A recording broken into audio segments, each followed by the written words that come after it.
가운데 쪽에 우리 손님들이 많이 오셨는데 가운데를 향해서 한번 보시면서 한번 인사하겠습니다. 참 잘 오셨습니다. 네, 감사합니다. 아까 뭐 특송도 잘해 주셨는데 사진을 찍으시는 분이 앞에 계셨어요. 그래서 이제 혹시 또 기도원 옆에서 나오신 줄 착각하실까 봐 오늘 새로 부임하신 목사님이세요? 이거 착각하지 마시라고 말씀드렸습니다. 오늘은 말씀하시는 하나님이라는 제목으로 사무엘상 3장 말씀을 조금 정리하면서 말씀을 좀 나누도록 하겠습니다. 이 기도원 옆에 순방 예배에 어떤 말씀을 전할까 묵상을 하다가 이 말씀이 좋겠다 싶어서 한번 나누기를 원하는데요. 오늘 이 본문의 말씀의 배경이 되는 시대는 사사시 시대입니다. 이 시대를 우리가 영적인 암흑 시대라고 말하죠. 그래서 이 시대를 대표하는 구절을 사사기 21장에서는 이렇게 말씀합니다. 그때에 이스라엘의 왕이 없으므로 사람이 각기 자기의 소견에 오른 대로 행하였더라. 이스라엘은 하나님의 왕이어야 되는데 하나님을 왕으로 섬기지 않았기 때문에 각자 자기 마음대로 살았다는 영적인 암흑기였다는 것이죠. 그래서 오늘 본문 말씀을 보면 우리가 마지막 절을 읽었지만 3장 1절을 보면 이때는 사무엘상에도 이렇게 말합니다. 여호와의 말씀이 희귀하여 이상이 흔히 보이지 않았다. 사사시대라는 얘기예요. 이런 암울한 시대에 어린 사무엘은 하나님의 전에서 자라게 되고요. 이때 제사장은 우리가 잘 아는 것처럼 엘리 제사장이었습니다. 자, 하나님의 말씀이 희귀했던 어느 날 하나님은 이 아이 사무엘을 부르십니다. 그런데 사무엘은 한 번도 하나님의 음성을 직접 들은 적이 없었기 때문에 엘리가 자기를 부른 줄 알았어요. 그래서 엘리에게 갔더니 엘리는 이 일이 계속 반복되니까 이 아이를 하나님이 부르시는구나 라는 것을 깨닫게 됐습니다.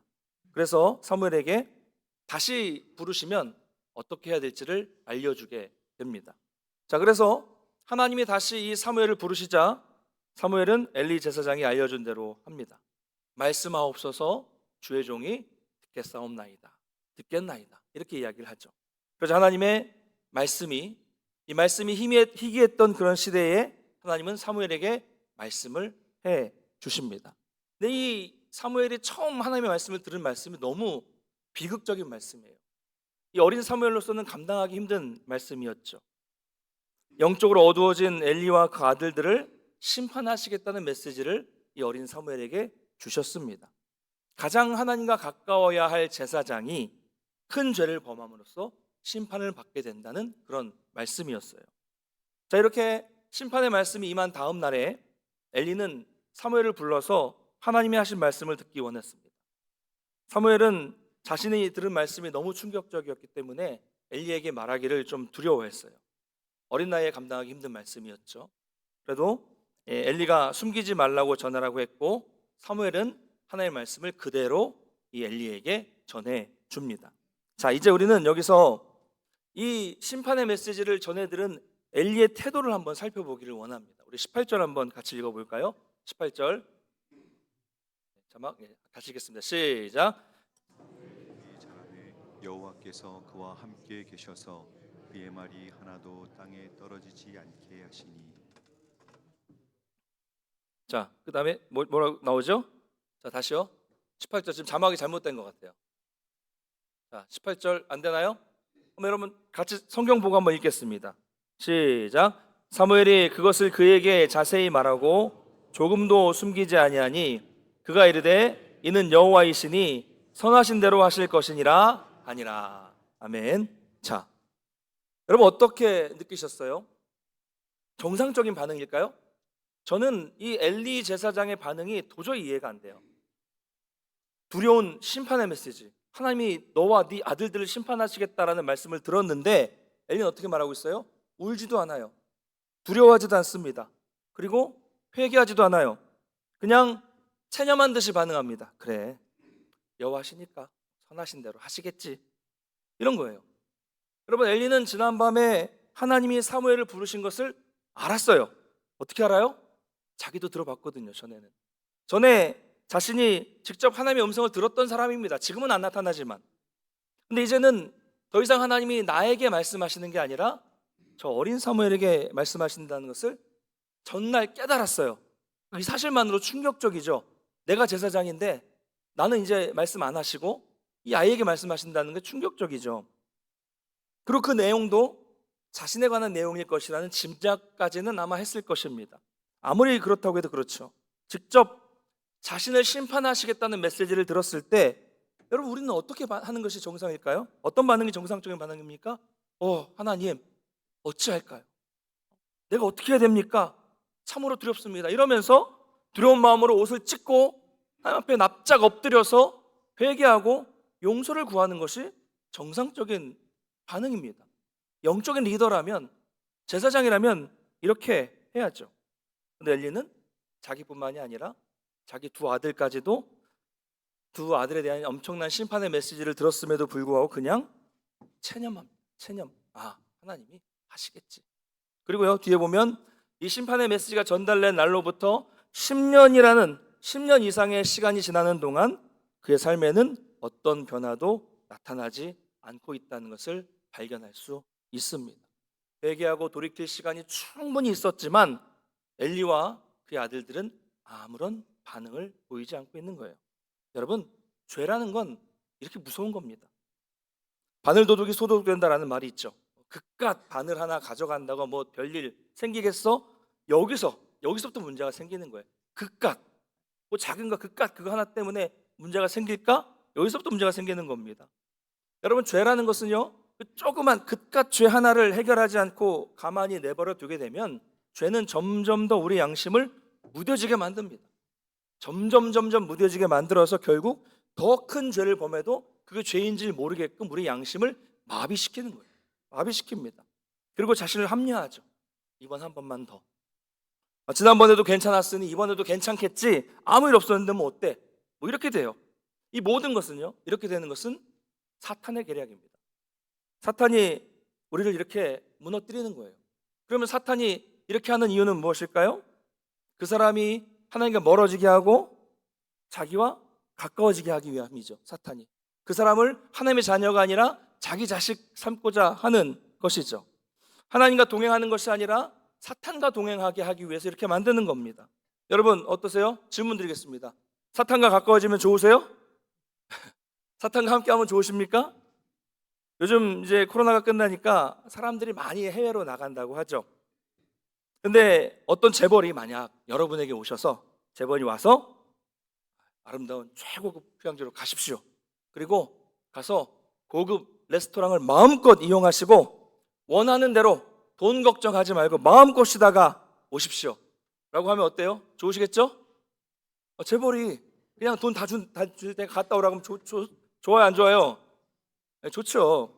근데 단 그 왼수와 함께, 그 왼수는 여러분이 상상하십시오. 제가 말씀 안 드리겠습니다. 그 왼수, 뭐 집에 있는 왼수도 좋고요, 뭐 좋습니다. 여러분, 어떻습니까? 어떤 장소인가가 중요한 것이 아니라 누구와 함께하느냐가 중요한 거잖아요. 여러분, 사탄이 우리를 자기와 가까워지게 만드는 이유는 우리의 영혼을 결국 파멸로 이끌기 위함입니다. 죄에 대한 무뎌짐, 정말 무서운 거예요. 결국 엘리처럼 되는 겁니다. 이거 죄를 지어도 오늘도 괜찮네? 몇 년 그렇게 지내봤는데 심판하신다더니 별일 없네? 괜찮겠지? 이러다가 결국 파멸로 가게 되는 것입니다. 사랑하는 성도 여러분, 분명히 우리에게도 이런 경우가 있습니다. 그러므로 작은 죄라고 해도 절대로 가볍게 여기지 마시고 늘 하나하나 이 문제를 회개하시고 하나님 앞에서 해결해 나가시기를 간절히 소망합니다. 여러분, 이것이 건강한 신앙을 유지하는 비결이에요. 이것이 처음부터 해결이 안 되면 나중에는 돌이키기 어려운 상태에 빠지게 되는 것입니다. 언제나 하나님과 이 건강한 관계를 유지하시기를 간절히 축복합니다. 자, 하나님은 어두운 시대에 엘리에게 말씀하지 않으셨습니다. 그런데 어린 사무엘에게는 말씀을 하셨어요. 말씀하시기 시작하셨어요. 우리는 이제 이 다음의 세 가지 모습을 통해서 이 3장을 통해 사무엘이 새로운 선지자로 세워진다는 것을 알 수 있습니다. 첫째는 여호와께서 사무엘과 함께 하셨습니다. 19절입니다. 같이 읽겠습니다. 시작. 사무엘이 자라매 여호와께서 그와 함께 계셔서 그의 말이 하나도 땅에 떨어지지 않게 하시니. 아멘. 여러분, 엘리에게는 이런 표현이 없어요. 그런데 하나님은 사무엘과 함께, 사무엘이 자라는 동안 늘 함께 하셨고 그의 말하는 것이 하나도 땅에 떨어지지 않게 다 응답해 주셨다는 겁니다. 그러니까 이 말은 그가 말하면 하나님은 그 말을 다 이루어 주셨다는 거죠. 아주 중요합니다. 이 모습은 사사시대에는 찾아볼 수 없는 모습이었어요. 두 번째, 사무엘이 하나님이 세운 선지자라는 것을 이제는 이스라엘 백성들도 다 확인할 수 있게 되었습니다. 당연하겠죠. 여러분 주변에도 그런 분 계시겠지만 하나님이 함께 하시는 사람은 티가 나게 되어 있습니다. 자기 혼자만 나만 하나님과 함께 한다 이렇게 깨닫는 것이 아니라 누가 보더라도 그 사람은 다 알게 되어 있는 것입니다. 우리 20절을 한번 같이 읽어보겠습니다. 시작. 단에서부터 브엘세바까지 이스라엘이 사무엘을 여호와의 선지자로 세우셨다. 알았더라. 아멘. 단 북쪽 끝입니다. 브엘세바 남쪽 끝입니다. 단에서부터 브엘세바까지라는 표현은 우리식으로 말하자면 한라에서 백두까지 뭐 이런 표현이에요. 전국. 원래 사사시대의 사사들은 전체를 다 다스리지 않았습니다. 일부 지역만 다스렸지만 제한적으로 통치했지만 이제 이 사사시대의 사무엘은 이스라엘 전 영토에서 백성들에게 선지자로 인정을 받게 된 것이죠. 마지막 세 번째, 하나님은 이제 다시 말씀하시기 시작하셨습니다. 21절을 읽겠습니다. 시작. 여호와께서 실로에서 다시 나타나시되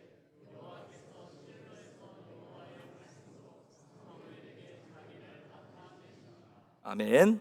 오늘 본문입니다.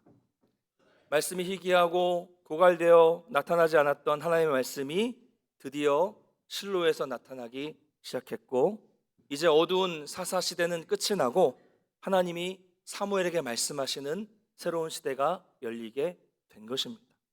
사랑하는 성도 여러분, 이처럼 신실한 한 사람의 영향력은 온 나라에 큰 영향을 미칠 수 있다는 것을 기억하시길 바랍니다. 우리는 이 사무엘 3장을 통해서 두 부류의 사람을 보게 됩니다. 첫째, 엘리와 그 두 아들이죠. 그들은 하나님의 말씀을 알면서도 의도적으로 어겼고 결국 버림을 받았습니다. 반면 어려서부터 하나님의 말씀을 귀 기울여 듣고 순종했던 사무엘은 이스라엘 민족 전체를 하나님의 말씀으로 다스리는 선지자가 되었습니다. 여러분, 오늘날 이 땅에는 사무엘 같은 사람을 찾아보기가 너무 힘듭니다. 하나님의 말씀에 귀 기울여 듣고 온전히 순종하는 사람을 찾아보기가 힘들다는 말입니다. 그래서 오늘날 이 땅에 기적이 사라지고 하나님의 능력이 사라진 것처럼 느껴지는 것이 아닐까요? 여러분 기억하십시오. 하나님은 사무엘처럼 말씀을 귀 기울여 듣고 순종하는 사람을 통해서 역사를 이루신다는 것을 믿으시기 바랍니다. 할렐루야. 주 안에서 사랑하는 우리 성도 여러분, 하나님의 말씀이 희귀하고 나타나지 않았던 시대에도 하나님은 하나님의 사람에게는 말씀을 주셨어요. 그리고 그 말씀을 듣기 시작했을 때 사무엘에게는 하나님의 능력이 나타나게 되었습니다. 이게 중요합니다. 여러분, 하나님의 말씀은 이런 능력이 있는 말씀이라는 것을 믿으시길 바랍니다. 오늘 말씀처럼 지금도 하나님은 여전히 말씀하십니다. 많은 사람들이 오늘날을 두고 어두운 시대다, 혹 하나님의 영광이 떠난 것은 아니냐, 하나님의 능력이 사라진 시대는 아닌가 하고 이렇게 우려하는 분들이 참 많습니다. 그러나 여러분, 하나님은 지금도 살아계시고 지금도 말씀하십니다. 할렐루야. 단 듣는 사람이 희귀하고 온전히 순종하는 사람이 드문 게 문제죠. 드문 게 문제입니다. 그러므로 오늘날 기적이 나타나지 않고 말씀의 능력이 나타나지 않는 것은 하나님의 책임이 아닙니다. 여러분, 우리 책임이에요. 지금도 하나님은 여전히 말씀하시고 지금도 여전히 그 말씀은 능력이 있다니까요. 우리 책임이에요. 우리 책임. 그렇다면 하나님은 지금 어떻게 말씀하고 계십니까? 이 구약시대에 사무엘에게 부르신 것처럼 사무엘아, 사무엘아 이렇게 말씀하십니까? 아니면 환상을 통해서 말씀을 주십니까? 아니죠. 이 시대에는 오류 없이 기록된 최종 계시, 이 성경을 통해서 말씀해 주십니다. 이 성경을 통해 말씀을 주셔요. 우리가 어떻게 알아요? 이 말씀이 살아 계셔서 저와 여러분을 변화시켜서 이 자리로 인도해 주셨다는 것을 우리는 압니다. 체험적으로 알아요. 그리고 이 말씀이 지금도 수많은 영혼을 변화시키고 있기 때문입니다. 그 말씀은 지금도 우리와 함께하고 있습니다. 제가 지난 주간에 이 어르신 몇 가정을 신방을 했습니다. 그런데 이제 한 가정을 신방하면서 신방을 하다가 오히려 제가 더 은혜를 받았어요. 갔더니 이제 어르신 혼자 계신 것이 아니라 이제 딸들이 이제 오셨고, 저기 멀리 일산에서도 오셨고 이렇게 오셨는데 함께 모여 계시더라고요. 명절 지난 직후였기 때문에. 근데 같이 예배를 드리고 이제 교제를 하면서 몇 년 전 소천하신 남편, 그러니까 아버지 이야기를 이제 하게 됐습니다. 저는 이제 이 고인이 되신 남편이 신앙생활 하시는 것을 본 적이 없어요. 대신 이제 부임하고 얼마 되지 않아서 이제 요양병원에 가셨기 때문에 이 병원에 계신 모습을 뵙기만 했고, 곧 얼마 지나지 않아서 장례를 집례를 했습니다. 그래서 어떻게 이분이 신앙생활 하셨는지 저는 전혀 몰랐습니다. 그런데 이제 아내의 이야기와 또 이제 딸들의 이야기를 들어보니까 이 간증이 엄청나더라고요. 근데 이분은 초신자였어요. 근데 평생을 철학, 세상 철학에 심취하신 분이셨고 오랫동안 불교를 믿었던 불교 신자였습니다. 그러다가 이제 말년 어떤 계기가 있어서 교회를 나오셨는데, 이제 그런 분들, 여러분 철학에 막 심취하시고 불교 오래 믿으신 분들이 교회 한번 나오고 다시 나오기 쉽지 않잖아요. 그래서 자녀들도 이제 한번 가시고 안 가시겠구나라고 생각을 했는데 계속 나오셨다는 거예요. 그때부터 뒤늦은 신앙생활이 시작된 것입니다. 근데 이런 철학에 심취하셨던 분이 성경을 읽다가 하나님이 부어주시는 은혜를 경험하게 된 거죠. 이건 말로 설명할 수 없죠. 댁에서 성경을 많이 읽으셨는데 그 깊이가 남달랐다는 거예요. 창세기를 읽으실 때 누가 물어보면 창세기 어때요? 그러면 그냥 뭐 좋더라, 뭐 이렇게 뭐 좋았더라 이런 정도로 얘기하시는 것이 아니라 창세기에 나오는 이 빛은 과연 무엇을 말하는 것이며 바람은 과연 무엇을 말하는 것일까? 이 질문도 철학적인 질문이고 하나하나 깊이 성경을 읽게 되셨다는 것이죠. 그 말씀을 읽으실 때마다 평생 철학을 공부하면서 해결되지 않았던 것들이, 문제들이 해결되는 이런 은혜를 경험하게 된 거였습니다. 그래서 말년의 나이였지만 성경을 통해서 그 짧은 시간, 제가 알기로 신앙생활 하신 게 1년 정도 채 안 되실걸요? 1년, 2년? 모르겠습니다. 근데 그 짧은 시간 동안 평생 가지고 왔었던 가치관이 변화되고 삶이 바뀌는 놀라운 기적을 경험하게 된 것입니다. 여러분, 이것은요 하나님의 특별한 은혜라고 밖에는 설명할 수가 없습니다. 할렐루야. 여러분, 그래서 그렇게 해서 그분은 이제 요양병원에 건강이 안 좋아지셔서 가셨고 그렇게 하나님의 부르심을 받은 거예요. 근데 그분의 일 통해서 아내도 교회를 다니기 시작하셨고, 사실 장례식 때 막내딸이 계셨는데 장례식 때도 화가 나셨대요. 왜 그러냐 그랬더니 엄마도 언니도 아빠가 돌아가셨는데 천국 가셨다고 안 울더래요. 자기 너무 슬픈데. 근데 교회를 안 다니는 막내딸은 너무 화가 나가지고 정말 가족들한테 화가 나셨다고 그러더라고요. 근데 지금은 누구보다도 열심히 신앙생활 하십니다. 이건 기적이죠. 여러분, 이 짧은 이야기지만 그분의 마지막 삶이 얼마나 놀라운 기적이 많겠습니까? 이것을 우리가 어떻게 논리로 설명할 수 있겠습니까? 여러분 아시겠지만 불신자가 성경을 읽고 믿기가 쉽습니까? 평생 철학에 빠진 사람이 이 어리석게 생각하는 성경을 읽으면서 신앙생활하기가 쉽습니까? 한번 여러분 주변에 있는 분한테 한번 해보십시오. 다 경험해 보셨잖아요. 정말 어려워요. 그러나 이 말씀에는 능력이 있기 때문에, 이 말씀에는 살아있는 능력이 있기 때문에 이 말씀을 겸손히 대하는 사람에게는 하나님은 특별한 은혜를 주시고 반드시 음성으로 말씀해 주신다는 것을 믿으시기 바랍니다. 할렐루야. 분명히 나는 글로 된 성경을 읽는데 가슴이 뜨거워지면서 음성이 들리는 거죠. 할렐루야. 이런 일은 그분에게만 일어나는 일이 아닙니다. 가끔 있는 일도 아닙니다. 이 말씀을 통해 이미 수많은 영혼이 구원받았습니다. 이 말씀을 통해 저와 여러분이 이 자리에 있는 것입니다. 그리고 이 일은 앞으로도 계속 벌어지게 될 것입니다. 말씀을 맺겠습니다. 어두운 시대에도 하나님께서는 여전히 말씀하시고 그 말씀에 순종하는 자들을 간절히 찾으신다는 것을 여러분 믿으시기 바랍니다. 저와 여러분이 그 한 사람이 되시기를 바랍니다. 그럼 우리가 뭘 해야 될까요? 당연히 우리는 늘 성경을 읽어야 합니다. 가까이 두시고. 제가 귀가 닳도록 큐티 얘기하잖아요. 언제나 하나님의 말씀에 귀를 기울이고 순종하게 해달라고 기도하시기를 간절히 소망합니다. 그래서 여러분, 우리가 이 어두운 세상에서 말씀의 빛이 될 수 있어야 합니다. 그리고 우리는 더 나아가서 주님의 명령대로 이 말씀을 전해야 합니다. 복음을 전해야 합니다. 하나님의 말씀을 세상 사람들에게 들려주어야 하는 거죠. 무엇으로요? 성경이죠. 성경. 그래서 오늘 이 기도원협회가 하는 일이 참 귀한 일입니다. 아마도 여러분들 어디서 다 이 성경책 한 번쯤은 보셨을 거라고 생각이 듭니다. 귀한 일이에요. 말씀의 능력을 믿고 하나님의 능력을 믿기 때문에 이 일을 하는 것입니다. 바라기는 이 사역을 통해서 많은 영혼들이 주님께 돌아오기를 간절히 축복합니다. 그리고 이 작은 말씀을 읽는 사람들이, 모든 사람들이 오늘 말씀의 사무엘처럼 하나님의 음성을 듣는 역사가 일어나기를 주님의 이름으로 간절히 축원합니다. 기도하겠습니다.